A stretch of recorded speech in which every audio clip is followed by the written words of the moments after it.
अस्सलाम वालेकुम व्यूअर्स। तो अब हम फोर्थ पार्ट शुरू करने वाले हैं। तो हमारे पास यहाँ क्वेश्चन है 6x² minus 13x plus 5 equal to 0। तो यहाँ पे देखें हमारे पास क्वेश्चन में थोड़ी चेंजिंग आ रही है। जो पहले क्वेश्चन हमारे पास थे वहाँ पे सिर्फ x² आ रहा था, अब यहाँ देखें हमारे पास 6 भी आ रहा है साथ। तो इस क्वेश्चन का थोड़ा मेथड डिफरेंट है। यहाँ पे हमारे पास देखें 6 है और हमने 6 को इस नंबर से मल्टीप्लाई करना है। तो 6 मल्टीप्लाई बाय 5 हम करें तो हमारे पास क्या आता है, हमारे पास 30 आता है। तो अब हमने क्या करना है, इस नंबर को हमने नहीं देखना बिल्कुल, अब हमने 30 नंबर को देखना है। मतलब हम ऐसे दो नंबर यूज़ करेंगे जिनको हम मल्टीप्लाई करें तो हमारे पास 30 आए और प्लस या फिर माइनस करें तो हमारे पास 13 आए। तो हमारे पास अब यहाँ देखें 10 को हम अगर मल्टीप्लाई करें 3 के साथ तो हमारे पास 30 आ रहा है। और अगर हम 10 प्लस 3 करें तो हमारे पास 13 आ रहा है। अब यह देखो हमारा क्वेश्चन इजी हो गया है। हमारे पास दो नंबर ऐसे आ गए हैं, लेकिन जैसे मैंने आपको पहले बताया था यहाँ पे माइनस आ रहा है तो हमने क्या करना है, यहाँ और यहाँ हमने माइनस ऐड करना है ताकि हमारे पास आंसर में माइनस आए इस तरह। तो हमने ये दो नंबर यूज़ करने हैं, 10 एंड 3 हमने यूज़ करना है। तो हम यूज़ करते हैं यहाँ पे x² 6x² माइनस, तो हम -10 पहले लिख लेते हैं, -10x और यहाँ पे -3x और यहाँ पे प्लस 5 इक्वल टू 0। तो यहाँ पे देखें हमने इसकी जगह हमने क्या लिख लिया, 10 -3 हमने ये दोनों लिख लिए हैं। और हम क्या करेंगे, नेक्स्ट स्टेप में हम पेयर्स बनाएंगे। तो पेयर्स बना लेते हैं जल्दी जल्दी। तो ये हमारे पेयर बन गए और हमने क्या करना है, नेक्स्ट स्टेप में हमने कॉमन्स लेनी है, वैल्यूज़ जो हमारे पास कॉमन आ रही है। अब यहाँ देखिए हमारे पास यहाँ 6x² है और यहाँ पे हमारे पास है 10x।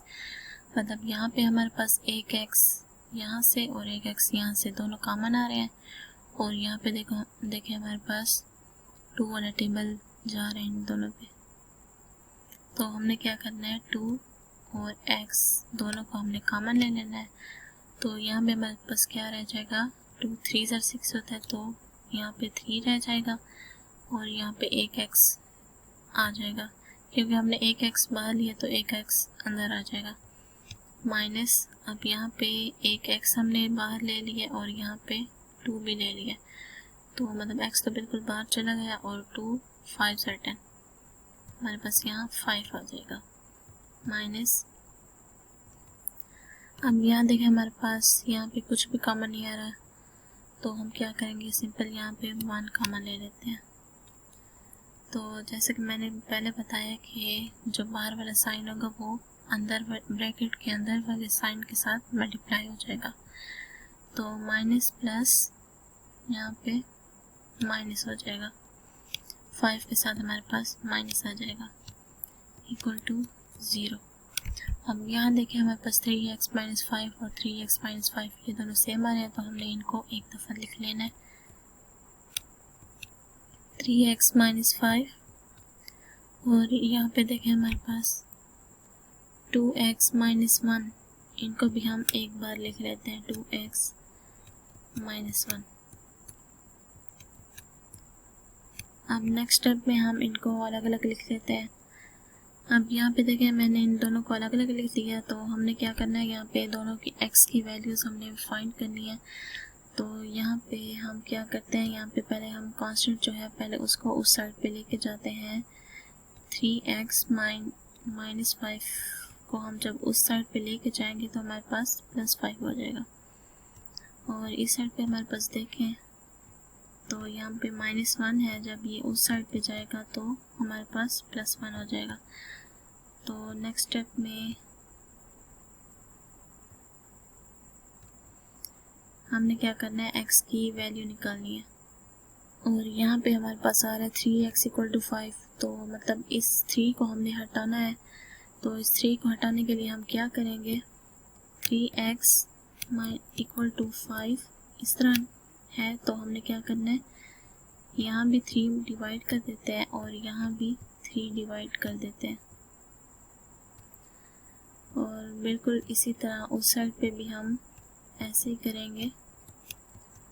अब यहाँ देखें, हमें 2 यहाँ से हटाना है। तो हमें क्या करना है, यहाँ भी डिवाइड कर देना है और इस साइड पे हमने 1 के नीचे भी 2 डिवाइड कर देना है।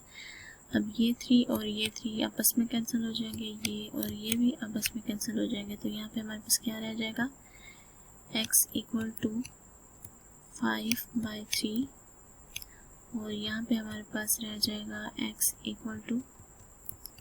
1/2। तो यहाँ पे हमारे पास 2 वैल्यूज़ आई हैं, यहाँ पे 5/x और 1/x, 1/2, 5/3 एंड 1/2। तो नेक्स्ट वीडियो में मिलते हैं हम।